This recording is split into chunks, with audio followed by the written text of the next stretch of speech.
Today we are talking about Miss Beverly Parker. She was a 47-year-old who lived in our hometown, Fort Wayne, Indiana, Okay. and it is a tragic case and to this day is still unsolved. Apparently, we are the city of cold cases because Jesus. So just jumping right on into it, Miss Beverly, as everybody described her, she was a nice woman. She was a church going woman. She kept to herself for the most part. She was a mother of two. Like you mentioned, her son Toriano, and then she also had a daughter. What was the daughter's name? Shun was it Chantel? Chantel. Yeah, so at this time, Toriano was a teenager, and her daughter Chantel was an adult. She was of adult age.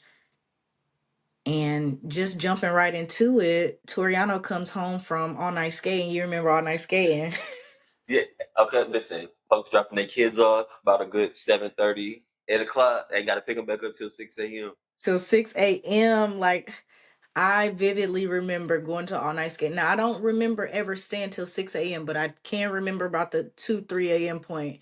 I would curl up on them little circle benches and be knocked out until my ride was there. Like I could not hang.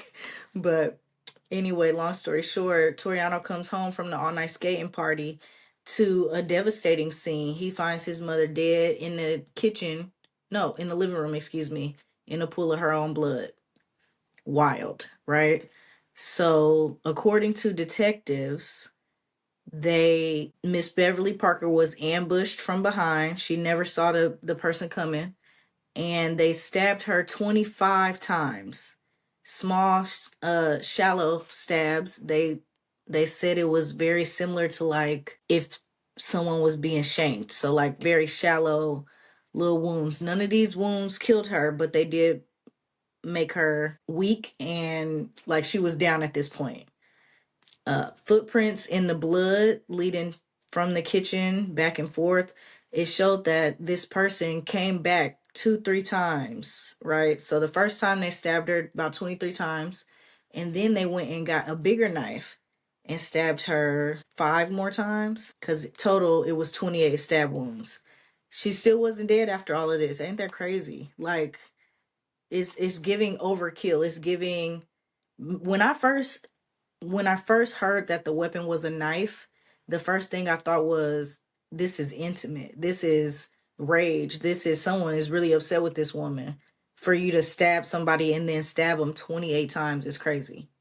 Yeah, it definitely seemed like a crime of passion or something because again, also from the case they discussed how nothing was stolen. Hmm. There was no forced entry or anything, so it definitely had to be. It seemed like it may have been somebody close or some kind of crime of passion. Yeah, the detective said that it was one of the most brutal crimes that he had ever seen. So that says a lot, even in itself. And this was in 1997. So that's crazy.